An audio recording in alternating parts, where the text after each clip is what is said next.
Hi, so in this video we will going to discuss the introduction part of chapter number 5 that is continuity and differentiability.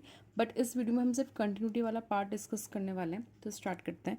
Basically what is continuous function find out करने के दो तीन methods हैं. हमने एक method already पढ़ा है, थोड़ा सा प्रीवियस क्लासेस में जाकर थोड़ा सा रिवाइंड करते हैं. आपके पास छोटी क्लासेस में क्या होता था, नॉट छोटी क्लासेस, आई मीन 10th और 11th क्लास में आपको एक फंक्शन गिवन होता था. Suppose y is equals to, यहाँ पे वो कोई फंक्शन गिवन है x+1 x² + 2x+3, कुछ भी आपको इक्वेशन गिवन है x के टर्म्स में, आप इसको fx भी बोलते हो, आपने 11th क्लास में पढ़ा है ऑलरेडी. फॉर एग्जाम्पल हम ले लेते हैं x². ठीक है, उसके बाद आप क्या करते थे, कोऑर्डिनेट्स फाइंड करते थे. कोऑर्डिनेट्स कैसे फाइंड करते थे, x की जगह कोई भी आप वैल्यू पुट करते थे and you will get the value of y. X Y, suppose आपने x में 0 रखा, y इज ऑल्सो 0. x में आप 1 रख रहे हो, y विल बी 1. x को अगर आप -1 रख रहे हो, अगेन y विल बी 1, क्योंकि -1 का स्क्वायर इज 1 ओनली. उसके बाद आप क्या करते थे, इन कोऑर्डिनेट्स को एक ग्राफ में प्लॉट करते थे. प्लॉट कर लेते हैं. This is x-axis, this is negative y, positive y-axis. Okay, that is 0 1 2 -1 -2 0 0. एक कोऑर्डिनेट आपके पास ये वाला हो गया. Okay, when x is 1 y is also 1 1 2 -1 and -2. जब आपके पास x 1 है, y भी 1 है, दैट मीन्स कि ये वाला कोऑर्डिनेट हो गया. जब आपके पास x -1 है, फिर y 1 है, x is -1 y is 1. तो जब आप इन पॉइंट्स को ज्वाइन करोगे तो आपको कुछ इस टाइप से ग्राफ देखने को मिलेगा, है ना. ओके, एक ग्राफ आपका ये हो गया. आपके पास ऐसे ही कितने सारे फंक्शंस होंगे, कितनी सारी इक्वेशंस होंगी, और कितने सारे आपको कोऑर्डिनेट्स मिल सकते हैं किसी भी एक इक्वेशन से. उन इक्वेशंस को जब आप सॉल्व करोगे तो आपको कुछ ना कुछ ग्राफ या कोई ना कोई कर्व आपको देखने को मिलेगा. फॉर एग्जाम्पल, कोई भी आपने इक्वेशन सॉल्व करी, मान लेते हैं आपको कर्व कुछ इस तरीके से फॉर्म हुआ. ठीक है, नेक्स्ट आपको कोई कर्व है जो यहाँ से स्टार्ट हुआ और इस तरीके से. तो आपके पास कोई भी कर्व, जब कंटिन्यूस का मतलब है लगातार, कोई भी कर्व आपका लगातार फॉर्म हो रहा है, मतलब कि कोऑर्डिनेट्स इस तरीके से हैं आपके ग्राफ में कि कहीं से ब्रेक नहीं हो रहे हैं, सारे पॉइंट्स मिलकर एक ही कर्व बना रहे हैं. ऐसे फंक्शन को, ऐसे कर्व को क्या बोलते हैं, continuous function, and so it is continuous function. Now what is discontinuous function? कोई भी ग्राफ आपका अगर बीच से ब्रेक हो जाता है, that means that function is a discontinuous function. कैसे, कोई ग्राफ है, ठीक है, यहाँ से स्टार्ट हुआ बट पॉइंट्स ऐसे बने कि यहाँ से ज्वाइन ही नहीं हो पाए. फॉर एग्जाम्पल यहाँ से ज्वाइन हो गए ऐसे कुछ करके. ठीक है, दैट मीन्स कि this function is discontinuous function. So basically अगर आपके पास कोई भी ग्राफ ऐसा फॉर्म होता है, कोई भी कर्व ऐसा फॉर्म होता है जिसमें आपका फंक्शन जो है बीच से ब्रेक होता है, उसको बोलते हैं डिसकंटिन्यूस फंक्शन. कोई दूसरा एग्जांपल ले लेते हैं. फॉर एग्जांपल, तो आपके पास कोई भी फंक्शन आपको गिवन है, देखो एफ एक्स का मतलब क्या है, वाई, है ना. So Y is equals to 3. Y 3 कब होगा, जब आपके पास कोई भी एक्स की जो वैल्यू है वो 1 या 1 से ग्रेटर है. ठीक है, ये आपका 1 है. अगर आपको सिंपल कोऑर्डिनेट दिया जाता तो आपके लिखते 1,3, सिंपल ये वाला पॉइंट हो जाता. लेकिन आपको कोऑर्डिनेट नहीं दे रखा है, आपको बोला है कि 1 से वैल्यू, मतलब एक्स जब 1 से ग्रेटर, यानी कि कोई से भी नंबर्स हो सकता है, 1.5 हो सकता है, 2 हो सकता है, 2.5 हो सकता है, कितने भी आप नंबर रख लो 1 से ग्रेटर, उन सब में जो आंसर आएगा दैट मीन्स की जो y की वैल्यू आएगी वो 3 ही होने वाली है. अगर आप कोऑर्डिनेट्स में, कोऑर्डिनेट की फॉर्म में से लिखोगे तो क्या लिखोगे, 1,3, 1.5,3 हो सकता है, 1.25,3 एंड सो ऑन. तो 2.3, 2.5,3. इसका मतलब है कि कोई भी बहुत सारे नंबर जो 1 से ग्रेटर हैं, उन सब पे आंसर कितना आने वाला है, 3 आने वाला है. अब इन सारे पॉइंट्स को तो हम ऐसे शो नहीं कर सकते कि पॉइंट बनाते रहें. तो कैसे फॉर्म करेंगे, देखो एक्स क्या बोला है, 1 से ग्रेटर है, यहाँ पे ये एक्स है. ओके, और आंसर कितना आ रहा है इसका, 3. दैट मीन्स कि यहाँ पे, अब जो आपको पता है कि हम जब कोई भी वैल्यू, कोई भी नंबर अगर सिंपल दे रखा है, suppose X is equals to 3 दे रखा है, तो कैसे फॉर्म करते हैं, एक्स एक्सिस में यहाँ पे कहीं पे 3 है तो यहाँ पे हम स्ट्रेट लाइन ड्रॉ करते हैं. For example Y is equals to 2 दे रखा है तो कैसे ड्रॉ करते हैं, ये वाई एक्सिस है, यहाँ पे कहीं पे अगर 2 लाई करे तो आप इसको ऐसे ड्रॉ करते हैं. ठीक है, सेम यहाँ पे ड्रॉ करेंगे. आपको बोला है वाई इज इक्वल्स टू 3, कब, जब एक्स कितना है, 1 या 1 से ग्रेटर है. दैट मीन्स कि वाई इज इक्वल्स टू 3 का मतलब क्या है, लाइन यहीं से स्टार्ट होगी ऐसे. ठीक है, लेकिन ये कंप्लीट नहीं बनेगा क्योंकि आपको कंडीशन दे रखी है। ये लाइन कब फॉर्म होगी, जब आपका x 1 से ग्रेटर है और इज इक्वल्स टू है। तो यहाँ पे ये एक डॉट ले लेते हैं और इससे स्ट्रेट ये जो फंक्शन है, ये फंक्शन क्या है आपका, y is equals to 3। Okay, now here is एक सिंबल है ग्रेटर एंड इक्वल्स टू 1। आपने 11th क्लास में पढ़ा होगा रिलेशनल फंक्शन में, आपके पास कोई भी अगर इक्वल्स टू में साइन गिवन है तो आप क्या करते थे, इसको फिल करते थे। दैट मीन्स कि ये इंक्लूड है, 1 भी इंक्लूड है, तो ये फंक्शन हो गया। नेक्स्ट आपको बोला है जब आपके पास 1 से लेस देन है, x की वैल्यू 1 से लेस देन है, उस केस में आपका y कितना है, 2। ओके, नाउ ये 1 है आपका, ये 2 है। 1 से लेस देन का मतलब है लेफ्ट हैंड साइड मूव करेंगे, ये 1 है, ये 2 है। लेकिन क्योंकि यहाँ पे इज इक्वल्स टू का साइन नहीं है, ऑब्वियसली क्योंकि यहाँ पे ऑलरेडी इज इक्वल्स टू का साइन है, 2 बार एक साथ नहीं आ सकता। ये आपका ओपन सर्कल और आपका लाइन जो है वो यहाँ से इस साइड फॉर्म होके, this is the function of y। तो y का फंक्शन यानी कि y इज इक्वल्स टू 2, कब, जब x is equals to, sorry x is less than 1। तो ऐसा कोई अगर आपका ग्राफ बन रहा है, इस ग्राफ को क्या बोलेंगे, discontinuous function. So this is the example of discontinuous function. कोई भी आपका ग्राफ है इस तरीके से बन रहा है, उसको बोलते हैं डिसकंटिन्यूस फंक्शन। दैट मीन्स कि आपका जो ग्राफ है, जो कर्व है, जो भी आपका सॉल्यूशन है, वो आपका सिंगल एक कर्व में फॉर्म नहीं हो रहा है। उसके जो कोऑर्डिनेट्स हैं वो कुछ इस तरीके से हैं कि वो ब्रेक हो रहे हैं। ठीक है, तो ऐसे फंक्शन को क्या बोलते हैं, डिसकंटिन्यूस फंक्शन। जब आपका पूरा ये ग्राफ फॉर्म हो रहा है वो एक पॉइंट के अराउंड ही बन रहा है, that is x is equals to 1। x 1 है या x ग्रेटर देन 1 है, x स्मॉलर देन 1 है, तो पूरा जो आपका ग्राफ फॉर्म हो रहा है बेसिकली वो 1 पे ही डिपेंड कर रहा है ना। ये जो y की वैल्यू है वो किस पे डिपेंड कर रही है, 1 पे डिपेंड कर रही है, कि मतलब 1 से ग्रेटर देन में y क्या होगा, इज इक्वल्स टू में y क्या होगा, लेस देन में y क्या होगा। तो अगर आप देखोगे कि ग्रेटर देन में जो आंसर है, सॉल्यूशन है, वो क्या है, सेम। इज इक्वल्स टू में क्या है, 1, सेम। और लेस देन में क्या है, यहाँ पे open circle and then left hand side up to infinity. तो बेसिकली पूरे ग्राफ में सिर्फ एक पॉइंट ऐसा है जहां पर आपका फंक्शन ब्रेक कर रहा है, and that is the x is equals to 1। जब आपका x इज इक्वल्स टू 1 है, वहां पे क्या हो रहा है, आपका फंक्शन बेसिकली 1 पे ही आपका फंक्शन क्या हो रहा है, डिसकंटिन्यूस हो रहा है। तो एक चीज और आती है, आप क्या लिखते हो, पॉइंट ऑफ डिसकंटिन्यूटी। ये भी आपका क्वेश्चंस में यूज होगा। So what is the point of discontinuity, that is x is equals to 1। Alright, so continuity and discontinuity check करने के लिए आपके पास दो केस बनते हैं। एक है आपके पास जब आप सिर्फ एक सिंगल पॉइंट पर चेक करते हो, suppose x is equals to 2 आपको गिवन है, आपको सिर्फ 2 पे चेक करना है। दूसरा केस बनता है आपका जब आपको कंटिन्यूटी 2 के लेफ्ट पर भी चेक करनी है, दैट इज 2 नेगेटिव, ऊपर पे नेगेटिव का साइन है एंड ये आपका 2 पॉजिटिव, दैट मीन्स कि आपको उसके राइट हैंड साइड में भी चेक करनी है। आपने 11th क्लास में लिमिट्स एंड डेरिवेटिव में पढ़ा होगा कि आप जब लिमिट एग्जिस्ट कर रही है चेक करते थे, तो आप पहले पॉइंट पर चेक करते थे, फिर लेफ्ट हैंड डेरिवेटिव फाइंड करते थे, राइट हैंड डेरिवेटिव फाइंड करते थे, और तीनों को इज इक्वल्स टू में पुट करके चेक करते थे कि तीनों इक्वल है या नहीं है, फिर ही लिमिट एग्जिस्ट कर रही है। सेम आपको यहाँ पे करना है कंटिन्यूटी के लिए। एक केस है आपका जब आपको सिंगल पॉइंट पर चेक करना है, सेकेंड केस है आपका जब आपको उस पॉइंट पर, उस पॉइंट के लेफ्ट हैंड साइड और उस पॉइंट के राइट हैंड साइड पर चेक करना होता है। दो केस हैं, दोनों के लिए अलग अलग फॉर्मूलेज हैं। केस फर्स्ट है आपका जब आप सिंपल एक पॉइंट पर चेक करते हो तो आपको दो वैल्यूज फाइंड करनी होती है। एक है आपका उसी पॉइंट पर फंक्शन का वैल्यू फाइंड कर दो, दैट मीन्स कि आपको कोई फंक्शन गिवन है, आप वो पॉइंट रख दो, जो भी आपका आंसर आएगा आप उसे इक्वेशन फर्स्ट लेट कर लो। सेकेंड है आपके पास x tends to that point and F X, मतलब कि आप उस फंक्शन में लिमिट रखो, और लिमिट क्या रखोगे, जो भी आपको पॉइंट गिवन होगा। ठीक है, सेम जब आपके पास ये वाला केस बनता है लेफ्ट हैंड साइड के लिए भी, राइट हैंड साइड के लिए भी, आप क्या करते हो, एक बार आप f2 दैट इज कि फंक्शन पे पॉइंट वैल्यू रखोगे, जो भी आपको पॉइंट गिवन होगा, limit x tends to 2 negative F X. That means कि आप एक बार लेफ्ट हैंड साइड में रखोगे, एक बार आप फंक्शन में ही आप पॉइंट रखोगे, और एक बार आप राइट हैंड साइड में पॉइंट रखोगे।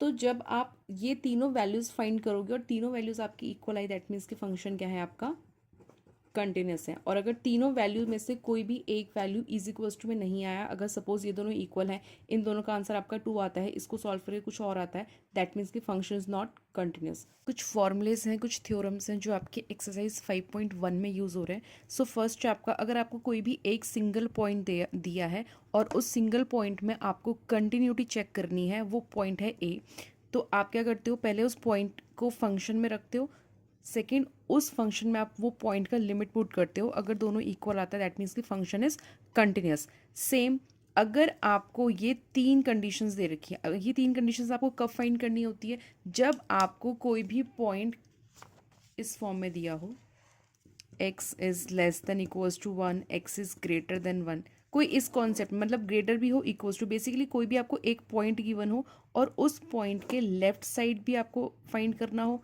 राइट साइड भी आपको फाइंड करना हो भी, तब आप ये वाला फॉर्मूला यूज़ करते हो। आपको तीन वैल्यूज़ फाइंड करनी होती है, एक आपको उसी फंक्शन में पॉइंट रखते हो यानी कि x की वैल्यू रखते हो, नेक्स्ट है आपका जब आप लेफ्ट हैंड लिमिट निकालते हो, और एक आप जब राइट हैंड लिमिट निकालते हो। जब आप तीनों फाइंड आउट करते हो तो तीनों की value should be equal, that means कि function is continuous. Okay, so कुछ थ्योरम्स है, बेसिकली कॉन्सेप्ट ये थ्योरी बेस्ड ही है।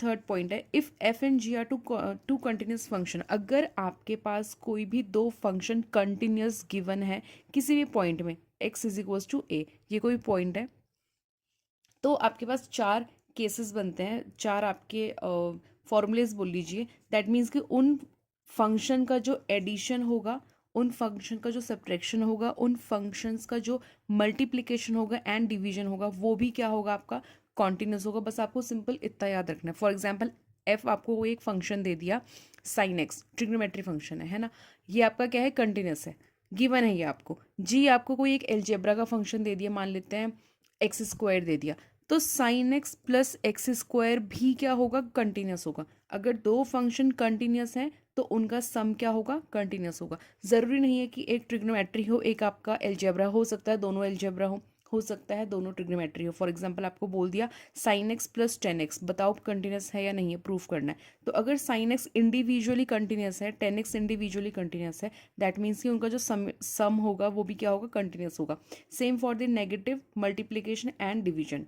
Okay, so this is the important part, जो आपका फोर्थ वाला पॉइंट है ये इंपॉर्टेंट है, ये आपके क्वेश्चंस में भी यूज होगा। So let F is continuous at A, again कोई एक फंक्शन है जो कंटिन्यूस है किसी एक पॉइंट पर, and G is continuous at A, G क्या है कोई सेकंड पॉइंट है, सॉरी कोई सेकंड फंक्शन है जो कि कंटिन्यूस है कौन से पॉइंट पर, ए पॉइंट पर, such that F O G is defined. अब ये एफ ओ जी क्या है, एफ ओ जी का मतलब है फंक्शन, कोई भी एक फंक्शन दूसरे फंक्शन के अंदर प्रेजेंट होना।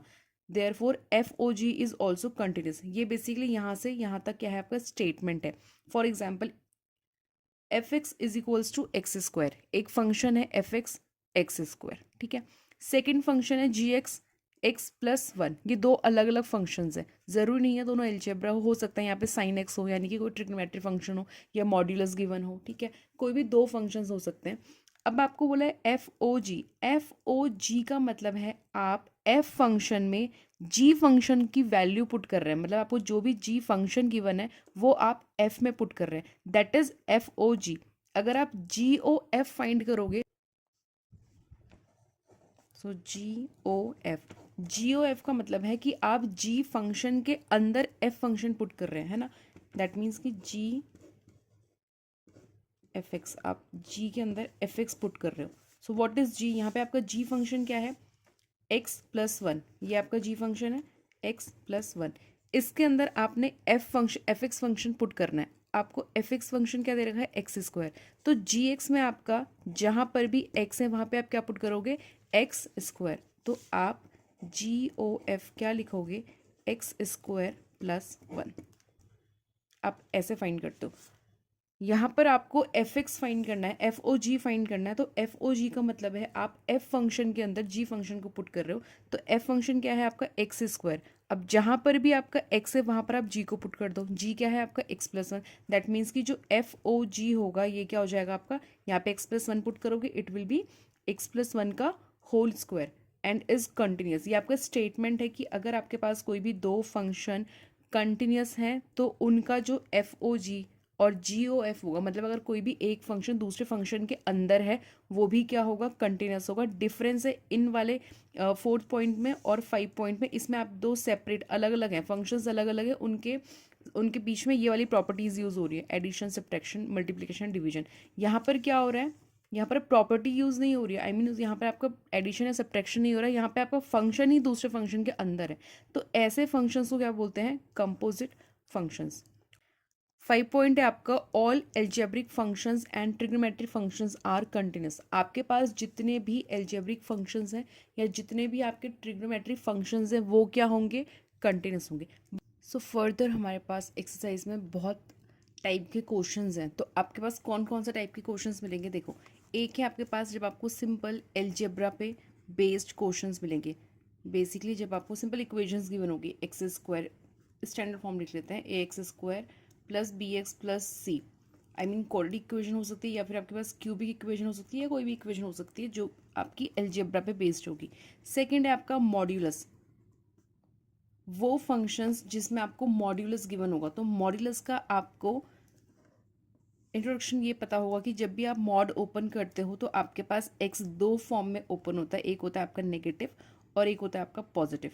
तो आपको कभी भी क्वेश्चन में अगर मॉड गिवन है तो आपको उसको इस तरह से ब्रेक करना है, एक आपको नेगेटिव लेना है और एक आपको पॉजिटिव लेना है। तो नेगेटिव आपका कब होगा, ये वाला पार्ट आपका तब होगा when x is less than zero, और ये होगा आपका when x is greater than zero. दो केस बनते हैं, है ना। पॉजिटिव आपका जब जीरो से ग्रेटर होगा और नेगेटिव आपका जब जीरो से लेस देन होगा। Now the third one is greatest integer function. थोड़ा सा इसका इंट्रोडक्शन देख लेते हैं। आपके पास कोई भी नंबर अगर आपको ग्रेटेस्ट इंटीजर फंक्शन में गिवन है तो इसका जो आंसर आएगा वो क्या आएगा, इस नंबर के सबसे नियरेस्ट जो रियल नंबर होगा वो भी less than, not greater than, less than, that is the solution of this greatest integer function. For example अगर आपको 1.5 गिवन है तो 1.5 से जो लेस देन आपका कोई भी रियल नंबर होगा दैट इज द सॉल्यूशन। तो 1.5 आप नंबर लाइन में प्लॉट करोगे, 1 2 एंड देर इज सम 1.5, यहाँ पे कहीं पे 1.5 लाई करेगा। तो 1.5 से जस्ट नियरेस्ट वाले दो रियल नंबर्स हैं आपके, एक है आपके पास 2, एक है आपके पास 1, तो दोनों में से जो लेस वाला होगा दैट इज द सॉल्यूशन। एक नेगेटिव में एग्जाम्पल देख लेते हैं। फॉर एग्जाम्पल यहाँ पे 0 है, -1 -2, आपको बोला है ग्रेटेस्ट इंटीजर फंक्शन -2.5। अब -2.5 के सबसे नियरेस्ट वाला दो फंक्शन है, 2.5 आपका यहाँ पे कहीं पे लाई करेगा क्योंकि यहाँ पे आपका -3 है तो यहाँ पे लाई करेगा। तो 2.3 है, सॉरी 2.5 है, इस पॉइंट के जो सबसे नियरेस्ट दो रियल नंबर्स है, एक है आपका -3 और एक है आपका -2, दोनों में से जो सबसे स्मॉलेस्ट होगा वो आपका सॉल्यूशन होगा। तो -2 तो क्या है, -3 से ग्रेटर है, सो what is the solution of this greatest integer function, that -3। जब आप इसको ब्रैकेट से, बेसिकली स्क्वायर ब्रैकेट से ग्रेटेस्ट इंटीजर फंक्शन को सॉल्व करेंगे, बाहर लेके आएंगे, तो जो सॉल्यूशन होगा वो कितना होगा आपका -3। So the fourth part is trigonometry function और इनवर्स ट्रिग्नोमेट्री फंक्शन। आपके पास अब जो फोर्थ पार्ट है, कुछ क्वेश्चंस आपको ट्रिग्नोमेट्री पे बेस्ड मिलेंगे। तो एक एग्जांपल ले लेते हैं, suppose F X is equals to sine X, आपको साइन एक्स की कंटिन्यूटी चेक करनी है at X is equals to 90 degree, that is π/2। तो आप क्या करते हैं, आपके पास फॉर्मूला क्या होता है, एक होता है आपका फंक्शन पे आप वैल्यू पुट करते हो सिंपल, एक होता है आपके पास right hand limit, that is limit X tends to, जो भी आपको पॉइंट गिवन है या एंगल गिवन है, positive and F X function में पुट करोगे। एक होता है आपके पास left hand limit, so limit X tends to π/2 negative, π/2 कौन क्यों, क्योंकि आपको पॉइंट यही गिवन है, एंगल यही गिवन है। So this is the formula. अब आपको इन तीनों की वैल्यू फाइंड आउट करनी है, तीनों इक्वल आते हैं दैट मीन्स कि साइन एक्स कंटिन्यूस है, अगर नहीं आते दैट मीन्स ये डिसकंटिन्यूस है। इसी में आपको एक चीज़ और बता देते हैं कि सारे आपके एल्जेब्रा, जितने भी एल्जेब्रा फंक्शंस हैं, सारे एल्जेब्रा फंक्शंस आपके कंटिन्यूस होते हैं और सारे ट्रिग्नोमेट्री फंक्शंस आपके कंटिन्यूस होते हैं। ये आप एज अ फॉर्मूला याद रख सकते हैं। ओके, सो नेक्स्ट इज, अब आप इसको आप पहले ये यूज़ कर लेते, ये फाइंड कर लेते हैं। Okay, now we will find this part F X. तो एफ एक्स का मतलब है आप निकाल रहे हैं F π/2, that means sine π/2, so sine 90 is 1। Okay, now we will find the left hand limit, that limit x tends to π/2 minus fx। अब π/2 minus का मतलब है x tends to π/2 negative. Okay, अभी आप साइन x, अभी हमने limit put नहीं करी है इस, तो fx का मतलब है आप निकाल रहे हैं f π/2, that means sine π/2, so sine 90 is 1। Okay, now we will find the left hand limit, that limit x tends to π/2 minus fx। अब π/2 माइनस का मतलब है x tends to π/2 negative. Okay, अभी आप साइन x, अभी हमने limit put नहीं करी है इसलिए हम साइन x ही यूज़ कर रहे हैं, नेक्स्ट लिमिट साइन 90 डिग्री से थोड़ा सा लेफ्ट हैंड साइड। ठीक है, अब हमने ऐसा क्यों करा? हम अलजेब्रा में ऐसा नहीं करते थे। हमने ऐसा इसलिए करा है क्योंकि आपके ट्रिग्नोमेट्री में जब आप क्वाड्रेंट चेंज करते हो, क्वाड्रेंट चेंज करने के साथ साथ आपके एंगल चेंज होते हैं और डिपेंड भी करता है कि आपको एंगल क्या दिया है। अगर आपको यहाँ पर सपोज इसी को ले लेते हैं, अभी लिमिट पे भी बात करेंगे। लिमिट यहाँ पे h टेंड्स टू जीरो, ये h टेंड्स टू जीरो क्यों हुआ है ये भी बात करेंगे। पहले ये देख लेते हैं कि इसको चेंज करोगे अगर आप sine pi by two minus H, pi by to का मतलब है कि अगर 90 डिग्री है तो साइन चेंज होकर किस में कन्वर्ट हो जाएगा? कॉस में। एंगल क्या आएगा? h, और 90 डिग्री दैट इज कि ये वाला पाई by to, pi by to होता है 90 डिग्री आपका माइनस, यानी कि फर्स्ट क्वाड्रेंट में ही लाई कर रहा है तो ये क्या आएगा आपका? पॉजिटिव ही रहेगा। फिर आप इसमें लिमिट पुट करोगे, it will B cos zero and cos zero is 1। तो आपका एक ही वाला 1 आ गया, एक ही 1 आ गया। अब हम राइट हैंड साइड पर भी बात करेंगे। पहले एक बार ये देख लेते हैं कि h टेंड्स टू जीरो कैसे आया। देखो, आपने 11th क्लास में ये डिस्कस करा होगा कि अगर आपके पास कोई भी लिमिट गिवन है, आपको ये बोला है x tends to pi by two minus H. Pi by two negative का मतलब है कि पाई बाय टू से थोड़ा सा कम। तो आपने जब लिमिट पुट करी तो माइनस एच, एच क्या है? वो थोड़ी सी क्वांटिटी है जो आपने माइनस करी है। फॉर एग्जाम्पल ये बहुत कुछ छोटा सा एंगल, बहुत छोटा सा एंगल, माइनर एंगल जो आपने सब्ट्रैक्ट करा है। ठीक है, अब आपको x गिवन है ऑलरेडी क्वेश्चन में पाई बाय टू, आप यहाँ पे पुट कर दो pi by two tends to pi by two minus H. H को आप इधर शिफ्ट करोगे, पॉजिटिव का हो जाएगा, ये ऑलरेडी कैंसिल आउट हो जाएगा, h टेंड्स टू जीरो। सो ये वाला पार्ट आपको सारे क्वेश्चंस में करने की ज़रूरत नहीं है, सिर्फ इस इंट्रोडक्शन पार्ट में समझ लो कि ऐसा क्यों हुआ है, क्योंकि सारे क्वेश्चंस में यही होगा। ठीक है, आपको सारे क्वेश्चंस में ही h टेंड्स टू जीरो करना है। अब हम ये h वाला कॉन्सेप्ट बेसिकली इन क्वेश्चंस में क्यों कर रहे हैं? क्योंकि आपके पास ट्रिग्नोमेट्री में 90 डिग्री में केस अलग होता है। ठीक है, ट्रिग्नोमेट्री रेशियो कौन सा गिवन है वो भी डिपेंड करता है। अगर आप इसको लिखोगे ना pi by two plus H, जब आप राइट हैंड साइड में जाओगे तो pi by two plus H again क्या आएगा आपका? Cos H. और इस केस में भी आपका क्या आएगा? Positive. So again cos zero is equals to 1। लेकिन जब आप ट्रिग्नोमेट्री रेशियो चेंज करोगे, फॉर एग्जाम्पल आपको कंटिन्यूटी चेक करनी है 10x पर। ठीक है, आपको 10x पर कंटिन्यूटी चेक करनी है। यही एग्जांपल ले लेते हैं, बस यहीं पे आप एक बार देख लो। आप यहाँ पे जब आप लेफ्ट हैंड में निकालोगे तो 10 pi by two minus H, क्योंकि pi by two minus H होके फर्स्ट क्वाड्रेंट में आ रहा है और फर्स्ट क्वाड्रेंट में आपके सारे ट्रिग्नोमेट्री रेशियोज क्या होते हैं? पॉजिटिव होते हैं। तो ये तो आपका पॉजिटिव ही रहने वाला है, मतलब कि आपका जो यहाँ पे रेशियो आएगा वो कितना आएगा? पॉजिटिव आएगा। लेकिन जब आप इसको 10 pi by two plus H करोगे, सो पाई बाय टू कन्वर्ट होकर कितना हो जाएगा? कॉट एच आएगा ना। ये 10 को जब कन्वर्ट, जब आपका जो 10 का रेशियो चेंज होता है पाई बाय टू में, वो कितना होता है? कॉट। तो कॉट एच आएगा। लेकिन ये कॉट एच आपका नेगेटिव में आएगा। क्यों? क्योंकि जो आपका 10 pi by two plus H है, pi by two 90 degree plus H, ये कोई एंगल है एच, ये वाला क्वाड्रेंट, ये क्वाड्रेंट आपका साइन का और कॉसेक का होता है। इन क्वाड्रेंट में आपका जो 10 होता है वो नेगेटिव होता है। इसीलिए आप जब सॉल्व करोगे तो it will be minus of cot H. तो ये कुछ चेंजेस हैं जिसकी वजह से आपको ये एच वाला कॉन्सेप्ट ट्रिग्नोमेट्री फंक्शंस में यूज़ करना होता है। बाकी सारा जो कॉन्सेप्ट है, क्वेश्चंस कैसे यूज़ करना है, फॉर्मूले कैसे यूज़ करने हैं, कैसे सॉल्व करने हैं, ये हम आगे फर्दर क्वेश्चंस में जब डिस्कस करेंगे तो आपको और अच्छे से क्लियर हो जाएगा।